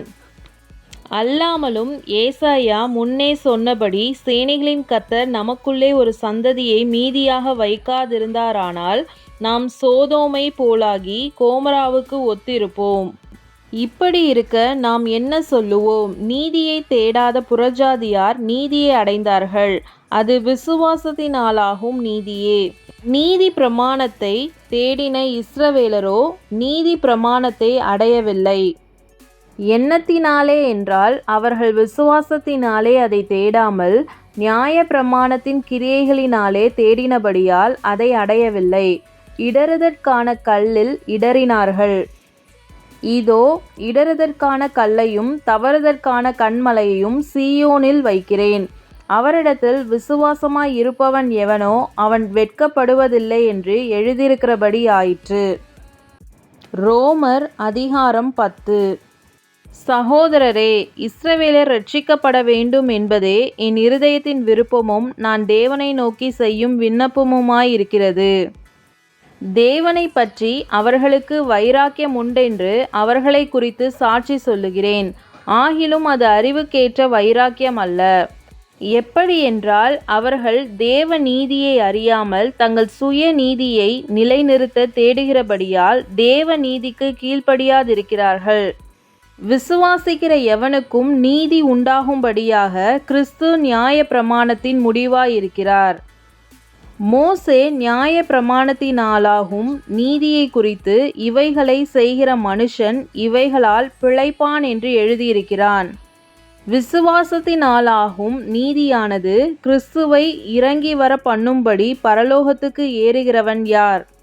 அல்லது கிறிஸ்துவை மரித்தோரிலிருந்து ஏறி வர பண்ணும்படி பாதாளத்துக்கு இறங்குகிறவன் யார் என்று உன் உள்ளத்திலே சொல்லாதிருப்பாயாக என்று சொல்லுகிறதுமன்றி, இந்த வார்த்தை உனக்கு சமீபமாய் உன் வாயிலும் உன் இருதயத்திலும் இருக்கிறது என்றும் சொல்லுகிறது. இந்த வார்த்தை நாங்கள் பிரசங்கிக்கிற விசுவாசத்தின் வார்த்தையே. என்னவென்றால், கர்த்தராகிய இயேசுவை நீ உன் வாயினாலே அறிக்கையிட்டு தேவன் அவரை மரித்தோரிலிருந்து எழும்பினார் என்று உன் இருதயத்திலே விசுவாசித்தால் இரட்சிக்கப்படுவாய். நீதியுண்டாக இருதயத்திலே விசுவாசிக்கப்படும், இரட்சிப்புண்டாக வாயினாலே அறிக்கை பண்ணப்படும். அவரை விசுவாசிக்கிறவன் எவனோ அவன் வெட்கப்படுவதில்லை என்று வேதம் சொல்லுகிறது. யூதன் என்றும் கிரேக்கன் என்றும் வித்தியாசமே இல்லை, எல்லாருக்கும் கர்த்தரானவர் தம்மை தொழுது கொள்கிற யாவருக்கும் ஐஸ்வர்ய சம்பன்னராயிருக்கிறார். ஆதலால் கர்த்தருடைய நாமத்தை தொழுது கொள்கிற எவனும் இரட்சிக்கப்படுவான். அவரை விசுவாசியாதவர்கள் எப்படி அவரை தொழுது கொள்ளுவார்கள்? அவரை குறித்து கேள்விப்படாதவர்கள் எப்படி விசுவாசிப்பார்கள்? பிரசங்கிக்கிறவன் இல்லாவிட்டால் எப்படி கேள்விப்படுவார்கள்? அனுப்பப்படாவிட்டால் எப்படி பிரசங்கிப்பார்கள்? சமாதானத்தை கூறி நற்காரியங்களை சுவிசேஷமாய் அறிவிக்கிறவர்களுடைய பாதங்கள் எவ்வளவு அழகானவைகள் என்று எழுதியிருக்கிறதே. ஆனாலும் சுவிசேஷத்துக்கு எல்லாரும் கீழ்ப்படியவில்லை. அதை குறித்து ஏசாயா, கர்த்தாவே, எங்கள் மூலமாய் கேள்விப்பட்டதை விசுவாசித்தவன் யார்? ஆதலால் விசுவாசம் கேள்வியினாலே வரும், கேள்வி தேவனுடைய வசனத்தினாலே வரும். இப்படி இருக்க அவர்கள் கேள்விப்படவில்லையா என்று கேட்கிறேன். கேள்விப்பட்டார்கள். அவைகளின் சத்தம் பூமி எங்கும், அவைகளின் வசனங்கள் பூச்சக்கரத்து கடைசி வரைக்கும் செல்லுகிறதே. இஸ்ரவேலர் அதை அறியவில்லையா என்று கேட்கிறேன். அறிந்தார்கள். முதலாவது மோசே, எனக்கு ஜனங்கள் அல்லாதவர்களை கொண்டு நான் உங்களுக்கு எரிச்சல் உண்டாக்குவேன், புத்தீனமுள்ள ஜனங்களாலே உங்களுக்கு கோபம் ஊட்டுவேன் என்றான். அல்லாமலும் ஏசாயா, என்னை தேடாதவர்களாலே கண்டறியப்பட்டேன், என்னை விசாரித்து கேளாதவர்களுக்கு வெளியரங்கமானேன் என்று தைரியம் கொண்டு சொல்லுகிறான். இஸ்ரவேலரை குறித்தோ, கீழ்ப்படியாதவர்களும் எதிர்த்து பேசுகிறவர்களுமாய் இருக்கிற ஜனங்களிடத்திற்கு நாள் முழுதும் என் கைகளை நீட்டினேன் என்று அவன் சொல்லி இருக்கிறான். ரோமர் அதிகாரம் 11. இப்படி இருக்க தேவன் தம்முடைய ஜனங்களை தள்ளிவிட்டாரோ என்று கேட்கிறேன். தள்ளிவிடவில்லையே. நானும் ஆபிரகாமின் சந்ததியிலும் பென்யமின் கோத்திரத்திலும் பிறந்த இஸ்ரவேலன். தேவன் தாம் முன்னறிந்து கொண்ட தம்முடைய ஜனங்களை தள்ளிவிடவில்லை. எலியாவை குறித்து சொல்லிய இடத்தில் வேதம் சொல்லுகிறதை அறியீர்களா? அவன் தேவனை நோக்கி, கர்த்தாவே, உம்முடைய தீர்க்கதரிசிகளை அவர்கள் கொலை செய்து உம்முடைய பலிபீடங்களை இடித்து போட்டார்கள். நான் ஒருவன் மாத்திரம் மீதியாயிருக்கிறேன். என் பிராணனையும் வாங்க தேடுகிறார்களே என்று இஸ்ரவேலருக்கு விரோதமாய் விண்ணப்பம் பண்ணினபோது அவனுக்கு உண்டான தேவ உத்தரவு என்ன? பாகாலுக்கு முன்பாக முழங்காற்படியிடாத 7000 பேரை எனக்காக மீதியாக வைத்தேன் என்பதே. அப்படி போல இக்காலத்திலேயும் கிருபையினாலே உண்டாகும் தெரிந்து கொள்ளுதலின்படி ஒரு பங்கு மீதியாயிருக்கிறது. அது கிருபையினாலே உண்டாயிருந்தால் கிரியைகளினாலே உண்டாயிராது. அப்படி அல்லவென்றால் கிருபையானது கிருபை அல்லவே. அன்றியும் அது கிரியைகளினாலே உண்டாயிருந்தால் அது கிருபையாயிராது. அப்படி அல்லவென்றால் கிரியையானது கிரியை அல்லவே. அப்படியானால் என்ன? இஸ்ரவேலர் தேடுகிறதை அடையாமல் இருக்கிறார்கள். தெரிந்து கொள்ளப்பட்டவர்களோ அதை அடைந்திருக்கிறார்கள். மற்றவர்கள் இன்றைய தினம் வரைக்கும் கடினப்பட்டிருக்கிறார்கள். கன நித்திரையின் ஆவியையும் காணாதிருக்கிற கண்களையும் கேளாதிருக்கிற காதுகளையும் தேவன் அவர்களுக்கு கொடுத்தார் என்று எழுதியிருக்கிறபடி ஆயிற்று. அன்றியும் அவர்களுடைய பந்தி அவர்களுக்கு சுருக்கும் கண்ணியும் இடறுதற்கான கல்லும் பதிலுக்கு பதிலளித்தலும் ஆக கடவது. காணாதபடிக்கு அவர்களுடைய கண்கள் அந்தகாரப்பட கடவது. அவர்களுடைய முதுகை எப்போதும் குனிய பண்ணும் என்று தாவீதும் சொல்லியிருக்கிறான். இப்படி இருக்க விழுந்து போகும் படிக்காயிடறினார்கள் என்று கேட்கிறேன். அப்படி அல்லவே. அவர்களுக்குள்ளே வைராக்கியத்தை எழும்பத்தக்கதாக அவர்களுடைய தவறுதலினாலே புறஜாதிகளுக்கு இரட்சிப்பு கிடைத்தது. அவர்களுடைய தவறு உலகத்திற்கு ஐஸ்வர்யமும் அவர்களுடைய குறைவு புறஜாதிகளுக்கு ஐஸ்வர்யமுமாயிருக்க அவர்களுடைய நிறைவு எவ்வளவு அதிகமாய் அப்படி இருக்கும். புறஜாதியாராகிய உங்களுடனே பேசுகிறேன். புறஜாதிகளுக்கு நான் அப்போஸ்தலனாய் இருக்கிறதினாலே என் இனத்தாருக்குள்ளே நான் வைராக்கியத்தை எழுப்பி அவர்களில் சிலரை இரட்சிக்க வேண்டுமென்று என் ஊழியத்தை மேன்மைப்படுத்துகிறேன். அவர்களை தள்ளிவிடுதல் உலகத்தை ஒப்புரவாக்குதலாயிருக்க அவர்களை அங்கீகரித்து கொள்ளுதல் எண்ணமாயிராது. மரித்தோரிலிருந்து ஜீவன் உண்டானது போல் இருக்கும் அல்லவோ. மேலும் முதற் பலனாகிய மாவானது பரிசுத்தமாயிருந்தால் பிசைந்த மா முழுவதும் பரிசுத்தமாயிருக்கும். வேரானது பரிசுத்தமாயிருந்தால் கிளைகளும் பரிசுத்தமாயிருக்கும். சில கிளைகள் முறித்து போடப்பட்டிருக்க காட்டொலிவ மரமாகிய நீ அவைகள் இருந்த இடத்தில் ஒட்ட வைக்கப்பட்டு ஒலிவ மரத்தின் வேருக்கும் சாரத்துக்கும் உடன் பங்காளிகளாயிருந்தாயானால் நீ அந்த கிளைகளுக்கு விரோதமாய் பெருமை பாராட்டாதே. பெருமை பாராட்டுவாயானால் நீ வேரை சுமக்காமல் வேர் உன்னை சுமக்கிறதென்று நினைத்துக்கொள். நான் ஒட்ட வைக்கப்படுவதற்கு அந்த கிளைகள் முறித்து போடப்பட்டதென்று சொல்லுகிறாயே. நல்லது, அவ்விசுவாசத்தினாலே அவைகள் முறித்து போடப்பட்டன. நீ விசுவாசத்தினாலே நிற்கிறாய். மேட்டிமை சிந்தையாயிராமல் பயந்திரு. ஸ்பாவ கிளைகளை தேவன் தப்ப விடாதிருக்க உன்னையும் தப்ப விடமாட்டார் என்று எச்சரிக்கையாயிரு. ஆகையால் தேவனுடைய தயவையும் கண்டிப்பையும் பார். விழுந்தவர்களிடத்திலே கண்டிப்பையும் உன்னிடத்திலே தயவையும் காண்பித்தார். அந்த தயவிலே நிலைத்திருப்பாயானால் உனக்கு தயவு கிடைக்கும். நிலைத்திராவிட்டால் நீயும் வெட்டுண்டு போவாய். அன்றியும் அவர்கள் அவ்விசுவாசத்திலே நிலைத்திராதிருந்தால் அவர்களும் ஒட்ட வைக்கப்படுவார்கள். அவர்களை மறுபடியும் ஒட்ட வைக்கிறதற்கு தேவன் வல்லவராயிருக்கிறாரே.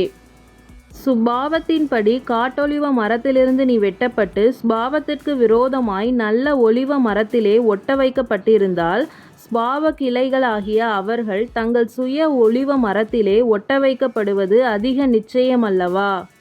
மேலும் சகோதரரே, நீங்கள் உங்களையே புத்திமான்கள் என்று எண்ணாதபடிக்கு ஒரு இரகசியத்தை நீங்கள் அறிய வேண்டும் என்று இருக்கிறேன். அது என்னவெனில், புறஜாதியாருடைய நிறைவு உண்டாகும் வரைக்கும் இஸ்ரவேலரில் ஒரு பங்குக்கு கடினமான மனதுண்டாயிருக்கும். இந்த பிரகாரம் இஸ்ரவேலர் எல்லாரும் இரட்சிக்கப்படுவார்கள். மீட்கிறவர் சீயோனிலிருந்து வந்து அவபக்தியை யாக்கோபை விட்டு விலக்குவார் என்றும், நான் அவர்களுடைய பாவங்களை நீக்கும்போது இதுவே நான் அவர்களுடனே செய்யும் உடன்படிக்கை என்றும் எழுதியிருக்கிறது. சுவிசேஷத்தை குறித்து அவர்கள் உங்கள் நிமித்தம் பகைஞராயிருக்கிறார்கள். தெரிந்து கொள்ளுதலை குறித்து அவர்கள் பிதாக்களின் நிமித்தம் அன்பு கூறப்பட்டவர்களாயிருக்கிறார்கள். தேவனுடைய கிருபை வரங்களும் அவர்களை அழைத்த அழைப்பும் மாறாதவைகளே. ஆதலால் நீங்கள் முற்காலத்திலே தேவனுக்கு கீழ்ப்படியாதிருந்து இப்பொழுது அவர்களுடைய கீழ்ப்படியாமையினாலே இரக்கம் பெற்றிருக்கிறது போல அவர்களும் இப்பொழுது கீழ்ப்படியாமல் இருந்தும் பின்பு உங்களுக்கு கிடைத்த இரக்கத்தினாலே இரக்கம் பெறுவார்கள். எல்லார் மேலும் இரக்கமாயிருக்கத்தக்கதாக தேவன் எல்லாரையும் கீழ்ப்படியாமைக்குள்ளே அடைத்து போட்டார். தேவனுடைய ஐஸ்வர்யம், ஞானம், அறிவு என்பவைகளின் ஆழம் எவ்வளவாயிருக்கிறது! அவருடைய நியாய தீர்ப்புகள் அளவிடப்படாதவைகள், அவருடைய வழிகள் ஆராயப்படாதவைகள். கர்த்தருடைய சிந்தையை அறிந்தவன் யார்? அவருக்கு ஆலோசனைக்காரனாய் இருந்தவன் யார்? தனக்கு பதில் கிடைக்கும்படிக்கு முந்தி அவருக்கு ஒன்றை கொடுத்தவன் யார்? சகலமும் அவராலும் அவர் மூலமாயும் அவருக்காகவும் இருக்கிறது. அவருக்கே என்றென்றைக்கும் மகிமை உண்டாவதாக. ஆமேன். ரோமர் அதிகாரம் 12. அப்படி இருக்க சகோதரரே, நீங்கள் உங்கள் சரீரங்களை பரிசுத்தமும் தேவனுக்கு பிரியமுமான ஜீவ பலியாக ஒப்பு கொடுக்க வேண்டுமென்று தேவனுடைய இரக்கங்களை முன்னிட்டு உங்களை வேண்டிக் கொள்கிறேன். இதுவே நீங்கள் செய்யத்தக்க புத்தியுள்ள ஆராதனை. நீங்கள் இந்த பிரபஞ்சத்திற்கு ஒத்த வேஷம் தரியாமல் தேவனுடைய நன்மையும் பிரியமும் பரிபூர்ணமுமான சித்தம் இன்னதென்று பகுத்தறியத்தக்கதாக உங்கள் மனம் புதிதாகிறதினாலே மறுரூபமாகுங்கள். அல்லாமலும் எனக்கு அருளப்பட்ட கிருபையினாலே நான் சொல்லுகிறதாவது, உங்களில் எவனாலும் தன்னை குறித்து எண்ண வேண்டியதற்கு மிஞ்சி எண்ணாமல் அவனவனுக்கு தேவன் பகிர்ந்த விசுவாச அளவின்படியே தெளிந்த எண்ணமுள்ளவனாய் எண்ண வேண்டும். ஏனெனில் நமக்கு ஒரே சரீரத்திலே அநேக அவயங்கள் இருந்தும் எல்லா அவயங்களுக்கும் ஒரே தொழில் இராதது போல அநேகராகிய நாமும் கிறிஸ்துவுக்குள் ஒரே சரீரமாயிருக்க ஒருவருக்கொருவர் அவயங்களாயிருக்கிறோம். நமக்கு அருளப்பட்ட கிருபையின்படியே நாம் வெவ்வேறான வரங்கள் உள்ளவர்களானபடியினாலே நம்மில் தீர்க்க தரிசனம் சொல்லுகிற வரத்தையுடையவன் விசுவாச பிரமாணத்துக்கேற்றதாக சொல்லக்கடவன். ஊழியம் செய்கிறவன் ஊழியத்திலும், போதிக்கிறவன் போதிக்கிறதிலும், புத்தி சொல்லுகிறவன் புத்தி சொல்லுகிறதிலும் தரித்திருக்க கடவன். பகிர்ந்து கொடுக்கிறவன் வஞ்சனை இல்லாமல் கொடுக்க கடவன். முதலாளியானவன் ஜாக்கிரதையாயிருக்க கடவன். இரக்கம் செய்கிறவன் உற்சாகத்துடனே செய்ய கடவன். உங்கள் அன்பு மாயமற்றதாயிருப்பதாக. தீமையை வெறுத்து நன்மையை பற்றி கொண்டிருங்கள். சகோதர சிநேகத்திலே ஒருவர் மேல் ஒருவர் பட்சமாயிருங்கள். கனம் பண்ணுகிறதிலே ஒருவருக்கொருவர் முந்திக் கொள்ளுங்கள். அசதியாயிராமல் ஜாக்கிரதையாயிருங்கள். ஆவியிலே அனலாயிருங்கள். கர்த்தருக்கு ஊழியம் செய்யுங்கள். நம்பிக்கையிலே சந்தோஷமாயிருங்கள். உபத்திரவத்திலே பொறுமையாயிருங்கள். ஜெபத்திலே உறுதியாய் தரித்திருங்கள். பரிசுத்தவான்களுடைய குறைவில் அவர்களுக்கு உதவி செய்யுங்கள். அந்நியரை உபசரிக்க நாடுங்கள். உங்களை துன்பப்படுத்துகிறவர்களை ஆசிர்வதியுங்கள். ஆசிர்வதிக்க வேண்டியதேயன்றி சபியாதிருங்கள். சந்தோஷப்படுகிறவர்களுடனே சந்தோஷப்படுங்கள். அழுகிறவர்களுடனே அழுங்கள். ஒருவரோடொருவர் ஏக சிந்தையுள்ளவர்களாயிருங்கள். மேட்டிமையானவைகளை சிந்தியாமல் தாழ்மையானவர்களுக்கு இணங்குங்கள். உங்களையே புத்திமான்கள் என்று எண்ணாதிருங்கள். ஒருவனுக்கும் தீமைக்கு தீமை செய்யாதிருங்கள். எல்லா மனுஷருக்கு முன்பாகவும் யோக்கியமானவைகளை செய்ய நாடுங்கள். கூடுமானால் உங்களால் ஆன மட்டும் எல்லா மனுஷரோடும் சமாதானமாயிருங்கள். பிரியமானவர்களே, பழிவாங்குதல் எனக்குரியது, நானே பதில் செய்வேன் என்று கர்த்தர் சொல்லுகிறார் என்று எழுதியிருக்கிறபடியால் நீங்கள் பழிவாங்காமல் கோபாக்கினைக்கு இடம் கொடுங்கள். அன்றியும் உன் சத்ரு பசியாயிருந்தால் அவனுக்கு போஜனம் கொடு. அவன் தாகமாயிருந்தால் அவனுக்கு பானம் கொடு. நீ இப்படி செய்வதினால் அக்கினி தழலை அவன் தலையின் மேல் குவிப்பாய். நீ தீமையினாலே வெல்லப்படாமல் தீமையை நன்மையினாலே வெல்லு. ரோமர் அதிகாரம் 13. எந்த மனுஷனும் மேலான அதிகாரமுள்ளவர்களுக்கு கீழ்ப்படிய கடவன். ஏனென்றால் தேவனாலேயன்றி ஒரு அதிகாரமும் இல்லை. உண்டாயிருக்கிற அதிகாரங்கள் தேவனாலே நியமிக்கப்பட்டிருக்கிறது. ஆதலால் அதிகாரத்திற்கு எதிர்த்து நிற்கிறவன் தேவனுடைய நியமத்திற்கு எதிர்த்து நிற்கிறான். அப்படி எதிர்த்து நிற்கிறவர்கள் தங்களுக்கு தாங்களே ஆக்கினையை வருவித்துக் கொள்ளுகிறார்கள். மேலும் அதிகாரிகள் நற்கிரியைகளுக்கல்ல துர்க்கிரியைகளுக்கே பயங்கரமாயிருக்கிறார்கள். ஆகையால் நீ அதிகாரத்திற்கு பயப்படாதிருக்க வேண்டுமானால் நன்மை செய். அதனால் உனக்கு புகழ்ச்சி உண்டாகும். உனக்கு நன்மை உண்டாகும் பொருட்டு அவன் தேவ ஊழியக்காரனாயிருக்கிறான். நீ தீமை செய்தால் பயந்திரு. பட்டயத்தை அவன் விருதாவாய் பிடித்திருக்கவில்லை. தீமை செய்கிறவன் மேல் கோபாக்கினை வரப்பண்ணும்படி அவன் நீதியை செலுத்துகிற தேவ ஊழியக்காரனாயிருக்கிறானே. ஆகையால் நீங்கள் கோபாக்கினையின் நிமித்தம் மாத்திரம் அல்ல, மனசாட்சியின் நிமித்தமும் கீழ்ப்படிய வேண்டும். இதற்காகவே நீங்கள் வரியையும் கொடுக்கிறீர்கள். அவர்கள் இந்த வேலையை பார்த்து வருகிற தேவ ஊழியக்காரராயிருக்கிறார்களே. ஆகையால் யாவருக்கும் செலுத்த வேண்டிய கடமைகளை செலுத்துங்கள். எவனுக்கு வரியை செலுத்த வேண்டியதோ அவனுக்கு வரியையும், எவனுக்கு தீர்வை செலுத்த வேண்டியதோ அவனுக்கு தீர்வையையும் செலுத்துங்கள். எவனுக்கு பயப்பட வேண்டியதோ அவனுக்கு பயப்படுங்கள். எவனை கனம் பண்ண வேண்டியதோ அவனை கனம் பண்ணுங்கள். ஒருவரிடத்தில் ஒருவர் அன்பு கூறுகிற கடனே அல்லாமல் மற்றொன்றிலும் ஒருவனுக்கும் கடன்படாதிருங்கள். பிறனிடத்தில் அன்பு கூறுகிறவன் நியாய பிரமாணத்தை நிறைவேற்றுகிறான். எப்படி என்றால், விபச்சாரம் செய்யாதிருப்பாயாக, கொலை செய்யாதிருப்பாயாக, களவு செய்யாதிருப்பாயாக, பொய் சாட்சி சொல்லாதிருப்பாயாக, இச்சியாதிருப்பாயாக என்கிற இந்த கற்பனைகளும் வேறு எந்த கற்பனைகளையும் உன்னிடத்தில் நீ அன்பு கூறுகிறது போல பிறனிடத்திலும் அன்பு கூறுவாயாக என்கிற ஒரே வார்த்தையிலே தொகையாய் அடங்கியிருக்கிறது. அன்பானது பிறனுக்கு பொல்லாங்கு செய்யாது. ஆதலால் அன்பு நியாயப்பிரமாணத்தின் நிறைவேறுதலாயிருக்கிறது. நித்திரையை விட்டு எழுந்திருக்கத்தக்க வேலை ஆயிற்றென்று நாம் காலத்தை அறிந்தவர்களாய் இப்படி நடக்க வேண்டும். நாம் விசுவாசிகளானபோது இரட்சிப்பு சமீபமாயிருந்ததை பார்க்கிலும் இப்பொழுது அது நமக்கு அதிக சமீபமாயிருக்கிறது. இரவு சென்று போயிற்று, பகல் சமீபமாயிற்று. ஆகையால் அந்தகாரத்தின் கிரியைகளை நாம் தள்ளிவிட்டு ஒளியின் ஆயுதங்களை தரித்து கொள்ள கடவோம். களியாட்டும் வெறியும் வேசித்தனமும் காம விகாரமும் வாக்குவாதமும் பொறாமையும் உள்ளவர்களாய் நடவாமல் பகலிலே நடக்கிறவர்கள் போல சீராய் நடக்க கடவோம். துர்இச்சைகளுக்கு இடமாக உடலை பேணாமலிருந்து கர்த்தராகிய இயேசு கிறிஸ்துவை தரித்து கொள்ளுங்கள். ரோமர் அதிகாரம் 14. விசுவாசத்தில் பலவீனமுள்ளவனை சேர்த்து கொள்ளுங்கள். ஆனாலும் அவனுடைய மன ஐயங்களை குற்றமாய் நிர்ணயிக்காமல் இருங்கள். ஒருவன் எந்த பதார்த்தத்தையும் புசிக்கலாம் என்று நம்புகிறான். பல வீணான மரக்கறிகளை மாத்திரம் புசிக்கிறான். புசிக்கிறவன் புசியாதிருக்கிறவனை அற்பமாய் எண்ணாதிருப்பானாக. புசியாதிருக்கிறவனும் புசிக்கிறவனை குற்றவாளியாக தீர்க்காதிருப்பானாக.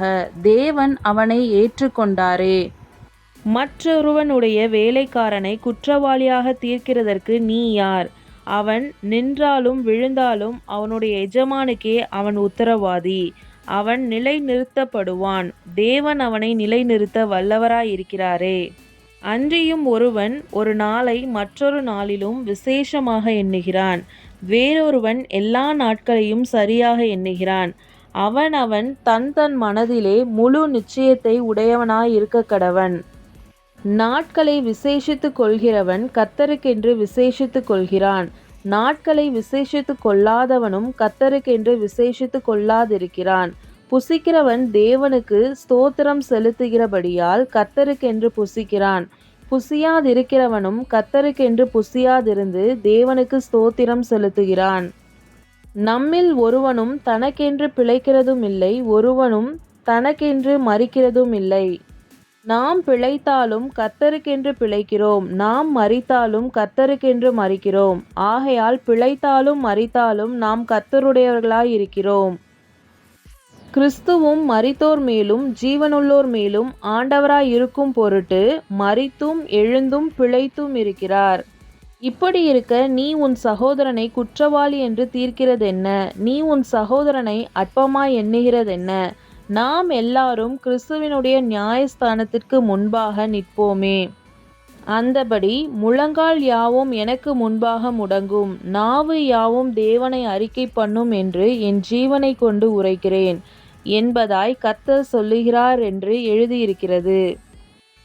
ஆதலால் நம்மில் ஒவ்வொருவனும் தன்னை குறித்து தேவனுக்கு கணக்கு ஒப்புவிப்பான்.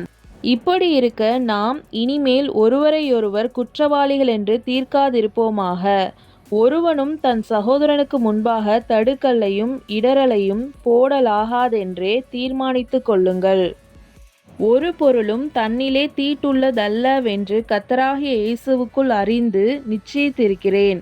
ஒரு பொருளை தீட்டுள்ளதென்று எண்ணிக்கொள்கிறவன் எவனோ அவனுக்கு அது தீட்டுள்ளதாயிருக்கும். போஜனத்தினாலே உன் சகோதரனுக்கு விசனம் உண்டாக்கினால் நீ அன்பாய் நடக்கிறவன் அல்ல. அவனை உன் போஜனத்தினாலே கெடுக்காதே. கிறிஸ்து அவனுக்காக மரித்தாரே. உங்கள் நன்மை தூஷிக்கப்பட இடம் கொடாதிருங்கள். தேவனுடைய ராஜ்யம் புசிப்பும் குடிப்பும் அல்ல, அது நீதியும் சமாதானமும் பரிசுத்த ஆவியினால் உண்டாகும் சந்தோஷமுமாயிருக்கிறது. இவைகளிலே கிறிஸ்துவுக்கு ஊழியம் செய்கிறவன் தேவனுக்கு பிரியனும் மனுஷரால் அங்கீகரிக்கப்பட்டவனுமாயிருக்கிறான். ஆனபடியால் சமாதானத்துக்கு அடுத்தவைகளையும் அந்யோன்ய பக்தி விருத்தி உண்டாக்கத்தக்கவைகளையும் நாட கடவோம். போஜனத்தின் நிமித்தம் தேவனுடைய கிரியையை அழித்து போடாதே.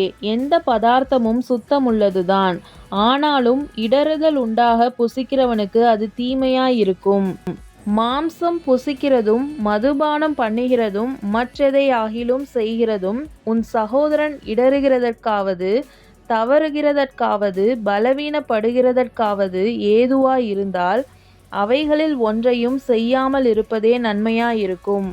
உனக்கு விசுவாசம் இருந்தால் அது தேவனுக்கு முன்பாக உன் மட்டும் இருக்கட்டும். நல்லதென்று நிச்சயித்த காரியத்தில் தன்னை குற்றவாளியாக்காதவன் பாக்கியவான். ஒருவன் சமுசயப்படுகிறவனாய் புசித்தால் அவன் விசுவாசம் இல்லாமல் புசிக்கிறபடியினால் ஆக்கினைக்குள்ளாக தீர்க்கப்படுகிறான். விசுவாசத்தினாலே வராத யாவும் பாவமே. ரோமர் அதிகாரம் 15.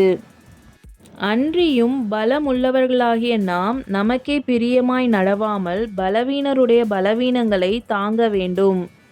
நம்மில் ஒவ்வொருவனும் பிறனுடைய பக்தி விருத்திக்கேதுவான நன்மை உண்டாகும்படி அவனுக்கு பிரியமாய் நடக்க கடவன்.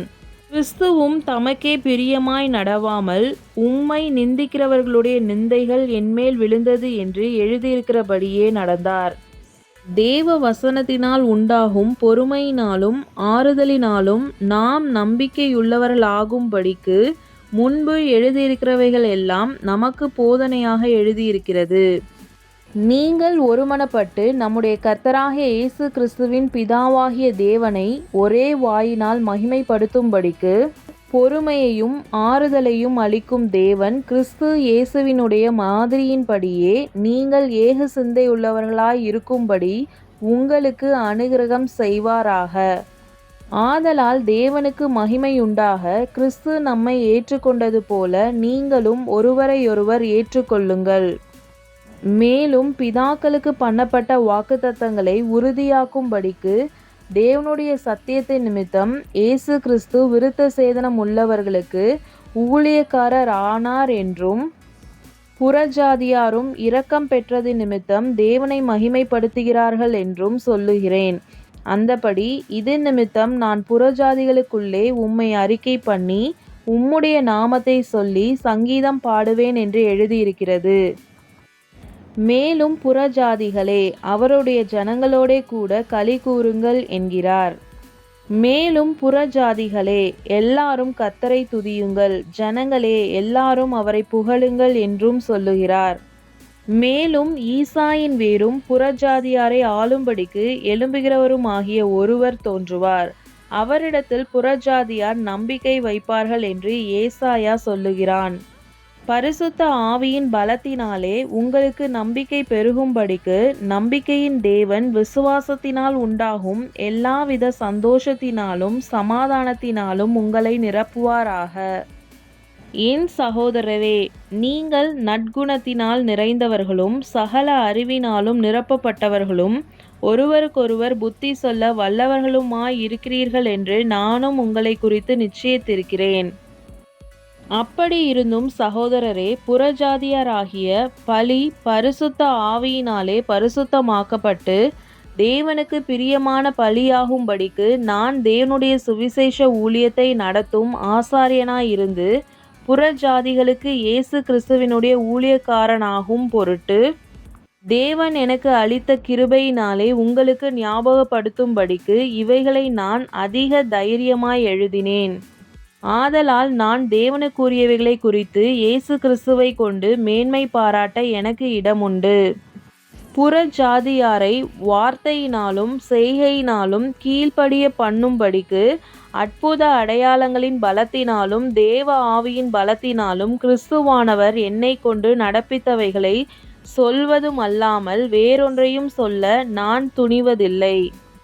இப்படி எருசலேம் துவக்கி சுற்றிலும் இல்லிரிக்கம் தேசம் வரைக்கும் கிறிஸ்துவின் சுவிசேஷத்தை பூரணமாய் பிரசங்கித்திருக்கிறேன். மேலும் அவருடைய செய்தியை அறியாதிருந்தவர்கள் காண்பார்கள் என்றும் கேள்விப்படாதிருந்தவர்கள் உணர்ந்து கொள்வார்கள் என்றும் எழுதியிருக்கிறபடியே நான் மற்றொருவனுடைய அஸ்திபாரத்தின் மேல் கட்டாதபடிக்கு கிறிஸ்துவினுடைய நாமம் சொல்லப்பட்டிராத இடங்களில் சுவிசேஷத்தை அறிவிக்கும்படி நாடுகிறேன். உங்களிடத்தில் வருகிறதற்கு இதனாலே அநேக தரம் தடைப்பட்டேன். இப்பொழுது இந்த திசைகளிலே எனக்கு இடமில்லாதபடியினாலும் உங்களிடத்தில் வரும்படி அநேக வருஷமாய் எனக்கு மிகுந்த விருப்பம் உண்டாயிருக்கிறபடியினாலும் நான் ஸ்பானியா தேசத்திற்கு பிரயாணம் பண்ணுகையில் உங்களிடத்தில் வந்து உங்களை கண்டு கொள்ளவும் உங்களிடத்தில் சற்று திருப்தி அடைந்த பின்பு அவ்விடத்திற்கு உங்களால் வழிவிட்டு அனுப்பப்படவும் எனக்கு சமயம் கிடைக்குமென்று நம்பியிருக்கிறேன். இப்பொழுதோ பரிசுத்தவான்களுக்கு உதவி செய்யும் காரியமாக நான் எருசலேமுக்கு பிரயாணம் பண்ண எத்தனமாயிருக்கிறேன். மகதோனியாவிலும் அகாயாவிலும் உள்ளவர்கள் எருசலேமில் உள்ள பரிசுத்தவான்களுக்குள்ளே இருக்கிற தரித்திரருக்காக சில பொருள் சகாயம் செய்ய விருப்பம் கொண்டிருக்கிறார்கள். இப்படி செய்வது நல்லதென்று எண்ணினார்கள். இப்படி செய்கிறதற்கு அவர்கள் கடனாளிகளாயும் இருக்கிறார்கள். எப்படி என்றால், புறஜாதியார் அவர்களுடைய ஞான நன்மைகளில் பங்கு பெற்றிருக்க சரீர நன்மைகளால் அவர்களுக்கு உதவி செய்ய இவர்கள் கடனாளிகளாயிருக்கிறார்களே. இந்த காரியத்தை நான் நிறைவேற்றி இந்த பலனை அவர்கள் கையிலே பத்திரமாய் ஒப்புவித்த பின்பு உங்கள் ஊர் வழியாய் ஸ்பானியாவுக்கு போவேன். நான் உங்களிடத்தில் வரும்போது கிறிஸ்துவினுடைய சுவிசேஷத்தின் சம்பூர்ணமான ஆசீர்வாதத்தோடே வருவேன் என்று அறிந்திருக்கிறேன். மேலும் சகோதரரே, தேவ சித்தத்தினாலே நான் சந்தோஷத்துடனே உங்களிடத்தில் வந்து உங்களோடு இளைப்பாறும்படியாக யூதேயாவில் இருக்கிற அவ்விசுவாசிகளுக்கு நான் தப்புவிக்கப்படும்படிக்கும் நான் எருசலேமில் உள்ள பரிசுத்தவான்களுக்கு செய்ய போகிற தர்ம சகாயம் அவர்களால் அங்கீகரிக்கப்படும்படிக்கும் நீங்கள் தேவனை நோக்கி செய்யும் ஜெபங்களில் நான் போராடுவது போல நீங்களும் என்னோடு கூட போராட வேண்டும் என்று நம்முடைய கர்த்தராகிய இயேசு கிறிஸ்துவின் நிமித்தமும் ஆவியானவருடைய அன்பின் நிமித்தமும் உங்களை வேண்டிக் கொள்கிறேன். சமாதானத்தின் தேவன் உங்கள் அனைவரோடும் கூட இருப்பாராக. ஆமேன். ரோமர் அதிகாரம் 16. கெங்கிரேயா ஊர் சபைக்கு ஊழியக்காரியாகிய நம்முடைய சகோதரி பேபேயாளை நீங்கள் கர்த்தருக்குள் பரிசுத்தவான்களுக்கேற்றபடி ஏற்றுக்கொண்டு எந்த காரியத்தில் உங்கள் உதவி அவளுக்கு தேவையாயிருக்கிறதோ அதிலே நீங்கள் அவளுக்கு உதவி செய்ய வேண்டுமென்று அவளை உங்களிடத்தில் ஒப்புவிக்கிறேன். அவள் அநேகருக்கும் எனக்கும் கூட ஆதரவாயிருந்தவள். கிறிஸ்து இயேசுவுக்குள் என் உடன் வேலையாட்களாகிய பிரிஸ்கில்லாளையும் ஆக்கிலாவையும் வாழ்த்துங்கள். அவர்கள் என் பிராணனுக்காக தங்கள் கழுத்தை கொடுத்தவர்கள். அவர்களை பற்றி நான் மாத்திரமல்ல, புறஜாதியாரில் உண்டான சபையார் எல்லாரும் நன்றி அறிதல் உள்ளவர்களாய் இருக்கிறார்கள். அவர்களுடைய வீட்டிலே கூடி வருகிற சபையையும் வாழ்த்துங்கள். அகாயாவிலே கிறிஸ்துவுக்கு முதற் பலனாகிய என் பிரியமான எப்னேத்தை வாழ்த்துங்கள். எங்களுக்காக மிகவும் பிரயாசப்பட்ட மரியாளை வாழ்த்துங்கள். அப்போஸ்தலருக்குள் பெயர் பெற்றவர்களும் எனக்கு முந்தி கிறிஸ்துவுக்குள்ளானவர்களும் என் இனத்தாரும் என்னுடனே கூட காவலில் கட்டுண்டவர்களுமாயிருக்கிற அன்ட்ரோனிக்கேயும் யுனியாவையும் வாழ்த்துங்கள். கர்த்தருக்குள் எனக்கு பிரியமான அம்பிலியாவை வாழ்த்துங்கள். கிறிஸ்துவுக்குள் நம்மோடே உடன் வேலையாளாகிய உர்ஃபானையும் என் பிரியமான ஸ்தாக்கியையும் வாழ்த்துங்கள். கிறிஸ்துவுக்குள் உத்தமனாகிய அப்பெல்லேயை வாழ்த்துங்கள். அரிஸ்தோபுலுவின் வீட்டாரை வாழ்த்துங்கள். என் இனத்தானாகிய ஏரோதியோனை வாழ்த்துங்கள். நர்கீசுவின் வீட்டாரில் கர்த்தருக்குட்பட்டவர்களை வாழ்த்துங்கள்.